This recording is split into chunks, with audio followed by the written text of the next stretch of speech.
Okay, so we are back on the ramps as usual. It's starting to get like a normal thing, but today we're doing a pretty nice upgrade. Honestly, I hope this might help me just a little bit. Let's head to that table. I already removed it. Let me show you guys quick. So this over here is a diverter valve. The diverter valve has got 3 screws, which one wants to run away. This screw over here it actually stripped, so I had to make a plan of like a reverse threaded drill bit kind of thingy looking thingy to try and get it out. That was a battle. So anyway, how this basically works is it sits flush like that. It's got this piston that moves up and down. If you lift it out, you've got this metal piece, which is basically like transferring it in and out. And one of the things that fails on these stock diverted valves is this loose rubber piece that I'm showing you guys over here. Sometimes they are orange, sometimes they are blue. So that's basically it, and it's got a small spring there to basically move it out. So then we've got our O-ring that flattens over time. So this one still looks kind of good. Oh, there it wants to run away. And then anyway, then you can see we've got some white stuff over here. This is like just basically some gasket maker just to keep it in place. So when you do put a diverter valve into the turbo, so that it just basically, as you can imagine it, the O-ring doesn't move at all. So this is the stock OEM one, and check this out. Here is the BOV compact EM plumb back. So this is basically a diverter valve, same as this one, but this one does not have any weird kind of plastic bits in that. It's completely made out of steel and billets and all those kind of things. So they say that they basically never fail. It's one of those things that they say, install it, forget it, and send it. So I said to myself, let me get it. So they are very expensive, and they look very similar, just maybe a little bit of a difference. Let me show you guys, and here it is. Just look at that. Look at that. So basically we're gonna have to view it from up here. So this is how it looks like in the center. Much better seal and all that kind of stuff. Then you can also see this is where it like recirculates it. Even those O-rings are like nice and beefy, so very happy with it. And a good thing about this is it's a direct fit into our cars. Plugs in, acts like normal, oopsie, and then break it quickly before we put it in. So that's basically how it looks like. And in height, what a nice little upgrade. So what I'm gonna do is I'm just gonna quickly go ahead and install it. So it's directly like how you remove the diverter valve is how you install this one. Yeah, space and time is a bit of a problem, so I'm not gonna show you guys how to install it. I assume you guys know how to install a diverter valve or your spacers or the GFB. Anyway, so we're gonna get it in, and then we're gonna do a little data log. Oh yeah, also before I forget, it was in that bag. Right over here, it comes with its own separate screws, brand new screws. This is attempt 153. It definitely feels like it. Haven't recorded in a while, so I'm making a bunch of mistakes, then just restarting every time. So hopefully this is the lucky one. Okay, so we're obviously in the house. We did our logs. We're gonna review the logs and see how much it actually helped, if it was a good purchase or not. So yes, there was some improvement. I'll show you, don't worry, I'll show you. So let's just quickly cover up the basics. I'm going to show you guys 4 logs. The first DO is going to be my tuned file, and the reason why I'm going to show you guys it first is I'm going to go in a little bit of in-depth in it and show you guys how I tuned, how I realized that it was a problem, and how I knew it was a diverter valve and all those kind of things. Then the second log is where I took everything back to stock. And I was like, yes, I did it. I went out of my way to just trying to make some better footage to show everyone like how you can see these kind of things, you know? So anyway, I did then the stock log, but that one we'll quickly go through it. My main concern is to show you guys here, because this is where you can see a lot of the difference of keeping the map exactly the same, but how a diverter valve looks like when it's fine, when it's faulty, and when you like fix it. Okay, so let's quickly look at this log over here. If you do not know data log so much, I'll do like in between like a quick briefing so you can actually stay with me. So right over here we are at about 1,400, 500 RPMs. We accelerated all the way up to about, what's that, 6,800 RPMs. Okay, so this was a 3rd gear pull. So I don't like to do 4th gear pulls on the road. It's just way too fast. 3rd gear you can do like on a highway, it's like going like on not even 120 kilometers per hour or whatever the case is. So it's like totally safe to do like a 3rd gear pull. Okay, so then I want to show you guys the wastegate. So when I tune my car, what I basically do is I take my requested value up to a number I know the car probably won't reach, or let's say I've got it like in my head, I want to run about 1.2 bar at at low RPM, sorry. Then I'll put it like at 1.3 or 1.4 bar, you know? So what I will do is I will like request a whole RPM range, 1.4 bar, for this example, and then I'll actually like cap the car's wastegate. So I know it sounds like, why would you like put it so much? You're gonna overwork the turbo, it's gonna blow and all that kind of stuff. No. So what I do is I cap my wastegate. So it works in percentages. The higher the percentage, the harder the turbo needs to work to make power. And then the lower the percentage go, the less it has to work to make power. Okay, or you telling it do not work so hard, in rather in those words. So to give you guys an idea quickly, so this green line over here just indicates that my foot is flat all the way. You can see my wastegate duty cycle is at max of 98%. And then you can just see it kind of like tapers down 98, 92, all the way down to 85%. Okay, so I do this purposely, because if I taper it down, I get exactly how hard I want my turbo to work in certain areas. And our car's turbos, they cannot perform so good on high RPMs. They just run out of breath. So I'm tapering it down to 85%. And also, if you do break a turbo, it's most likely going to be on high RPMs, not low RPMs. So I taper it down from like 98% all the way down to 85%. But I do it like properly. It's not just like going from 98% to 85%. No, there's like certain ways in the map where I'm like, okay, we got to increase it here a little bit, or we got to drop it here a little bit. And I'll show you guys like what I mean, like as soon as we go on a little bit further. So anyway, by doing that, I get where my actual boost curve is. And then what I do is that requested value that I put 1.4 bar across, I actually make it to curve with the actual boost. So then it's like, I'm actually requesting what I already know what the boost is where I want. Weird scenario, right? So the reason why I do it is I keep my car in safe conditions. Like I keep my boost like capped with the wastegate duty cycle, and then I can see visually my requested value and my actual value if they're always the same. Once all of a sudden my actual value goes above the requested value, I know immediately something is wrong. Or vice versa, if it goes below the requested value, I know something is wrong. So in this case over here, you can see, let's zoom in. So this yellow line over here is our requested line, and the dark blue, there's a light blue as well. That's our math reading, don't mind that one now. This dark blue one over here, let's actually do this quick. Okay, I quickly took that light blue line away just so that we can see these two lines a little bit better. So you can basically see, as my foot is down of this green bar over here, it's asking for boost, and a boost is crawling up. It's this blue one. A boost is coming. The boost is coming. But also do note this is on my hybrid turbo, so it does boost like 500 RPMs later than normal. But right over here, we made how much boost is that? 1 bar boost at 3,730 RPMs, which is already like 100 and something RPMs later, 150, 180 RPMs or something later. So already that showed me, okay, that's not good, because I'm requesting 1.2 bar. I'm only getting 1 bar. And I'm like, okay, so I'm not getting the power that I wanted.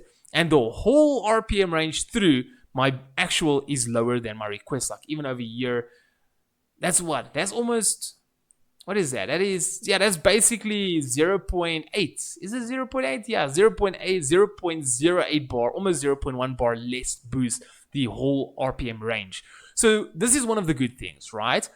If this wastegate duty cycle wasn't capped to its percentages now, what would have happened is my actual value would have still ran on my requested value. But the difference would have been is that my wastegate duty cycle would have maybe been 100%, because at this moment it's already like 83%. It might have not be 100%, but like 95% or something. Now you see what I'm saying? It's like visually when you quickly look at it, because yeah, you just see this red line. It's not compared to anything. So you just see it and like, okay, everything is fine. And then you see the yellow and the blue is running on top of each other. Like, okay, no, it's fine. Meantime, your wastegate duty cycle is like 95% or 100%, just trying to like get that boost up, and you actually have got a boost leak. You've got a problem. you don't see it. You bring more heat into the system, all of a sudden you get more knock. I mean, like, this is the whole pool over here. You can see there's only I had this small knock. I always get knocked for some reason on cylinder number 4, just like a small toop at high RPMs. So anyway, but what I'm just trying to tell you guys is that you're gonna have more heat. Your intake air temps is gonna go up. You're gonna have more knock, and it's just going to be chaos. Honestly, it's just going to be chaos. So by having it like how I tuned my car, I can immediately see something is not right. And it has all the symptoms of a bad diverter valve. For example, the RPMs, it doesn't reach boost. The boost stays lower the whole range, and even it comes in later and all of those kind of things. So that is how I instantly saw I had a problem. So let's quickly look at the diverter valve, the Turbosmart Diverter valve. And let me show you guys what a big difference it actually made. So right over here, you guys can see the RPM range goes up to like 7,000 RPMs. And right over here, you can actually see the wastegate duty cycle has got 2 lumps in it. It's because it's actually doing what it's supposed to do now. Okay, so before it didn't really like do what it's supposed to do, but now it definitely is. Because you just saw like taper all the way down. So what I do is to make sure that my boost curve my actual boost does not overshoot my requested boost, is I actually take my wastegate duty cycle and I lower it over here. Okay, you guys can see the light blue line is, let me quickly fix it quick. There we go, the light blue line is away now. So I bring my wastegate duty cycle, I make it to hold, like to stay shut for the boost to come up. And then yes, I can actually go and increase it more because it hasn't reached its boost yet. But what happens is if I, let's say, also keep it at 98 bar here, it shoots in very early, like very quick. It's not good for your rods. And also the problem is it's just like a massive torque spike. And then also it's going to overshoot your requested value. So I'm just kind of like doing it to taper down so it can curve in nicely. Yes, I was a bit sensitive over here. It is my daily file. I can stomp on it whenever I want, as many times as I want, and the car won't break with this. So then I make it to curve in nicely. And then that's basically like where it drops here to like 82%. And then usually from the 82%, I'll take it maybe back up to like 90% or 85%. And then over here it went to 88%, which it probably was 90%. And then I would have like tapered it down again. So one thing I want to show you is, yes, the curve came in nicely, but with the Turbosmart Diverter valve, it actually, like, do you see that? It overshot it. It like for the mid-range from 3,900 RPMs to 5,500 RPM. That is 1,600 RPMs. The boost was roughly, what is that? Literally 0.1 bar more. That is crazy, you know? So now you guys are saying, okay, there's a massive difference from a faulty diverter valve to the Turbosmart diverter valve, right? So obviously there is, but what if it was the turbo diverter valve that was actually working? Simple, you're looking at it. So this yellow line was how I tuned the car with the diverter valve, right? So there was the stock diverter valve that was in the car. I got my boost curve, as I explained to you guys how I tuned the car, and then I put my requested value on top of the blue line, which is my actual value. So this is where my both lines did run with the stock standard diverter valve before. So now by seeing this where it overshoots, it means there is actually a difference in the diverter valve, because now it did actually overshoot in the mid-range, like did keep that little bit more boost in the mid-range. So that's your result right over there. I can show you guys 3 diverter valves in like 1 or 2 logs, you know, or without even having that diverter valve in that log. It's just because of the way I tuned the car. So anyway, then I saw all of a sudden, whoa, okay, it overshot here. And you can even see like it ran 90%. And then like maybe over here, I would have like tapered down to 85% and then like 80% or whatever the case is. But yeah, I've got like my steps. I can't remember where I put it. But like it overshot here. And you can see immediately as the boost was like keeping on going up and it did not drop to like where it's used to, it all of a sudden tell the wastegate, okay, from 88%, or well, I think it's 90%, but because we're making more boost, it automatically just like drops about that 2%. So okay, no, we gotta drop the boost more. So from 88% to like, what is that, 77%, you know? So it dropped it a lot more than I actually wanted it to drop, because remember, we were like, should have been here like at what, like, call it like 85% or something at this range, you know, 88% or whatever the case is. And then you can automatically see we're already in the 70%. So and then it basically just like kind of tapered up, and then yeah, right here at the end, I don't know why it did it, but it just said maybe this is like where I left my foot off throttle anyway. Then I just said okay, whoops, no, it came down nicely. So anyway, we definitely saw a mid-range improvement. Everyone that I talked to said you will see mid-range improvement and what do you call it? And high RPMs. It will hold boost better in high RPMs. So anyway, this is maybe just for safety reasons. What I'm not sure. Sometimes on some of the logs it does it. Let's see in this log if it does it. So here you can see, for example, I let off the throttle over here, and then here is the boost. It should have like tapered down before, but the RPM still went up. So at the ends, it usually has this weird thing going on. I don't really know why, but like over here, I only let my foot off here, but the boost went on, but the wastegate dropped, and then over here, even like the MAF sense. Anyway, so it usually does it at the end. I don't know why. Maybe it's just I've got too much stuff that I'm logging. But anyway, you can see like there was a massive improvement in the mid-range. So, and even if you look at it, like over here, we even reached like 1 point, if we have to like push it, like, where is that? 1.192 bar at 88% duty cycle. So 1.2 bar at 88% duty cycle. Here, our highest was 1 bar, just like stayed on 1 bar with like 90% duty cycle. So it shows you that with the same duty cycle, we're actually making 0.2 bar more boost. Okay, so there we go. To answer your question, it helped me in the mid-range. So obviously when I revised my tune, I went and actually made my boost curve to hold longer here and then drop off. Okay, so let's quickly look at the stock file. So I went back to my stock file. I said, okay, let me quickly log the car of that. You can see with stock file, we're having some ignition knock. It's always like that. Whenever you tune our cars, you've got to pull the timing. So right over here, you can see the car didn't even make like, where is it? Didn't even make 1 bar boost. 0.963 bar boost at like 65.7% duty cycle. Let me just quickly refresh your mind. This is on a hybrid turbo, because you're seeing over here is that, oh, they're going together. The blue and the yellow is together, so everything is fine. But this is my stock file, you know, so the boost is already, wastegate duty cycle is very low. The boost it makes is very low, but because I've got a hybrid turbo, my car can flow so much more air, so I should be seeing more boost. And I made a video previously about that as well. So then, if you go to this file over here, after I installed the Turbosmart Diverter valve, you can see exactly that the whole RPM range, it was above, like it's supposed to be. Even let's quickly go here at 6,000 RPMs.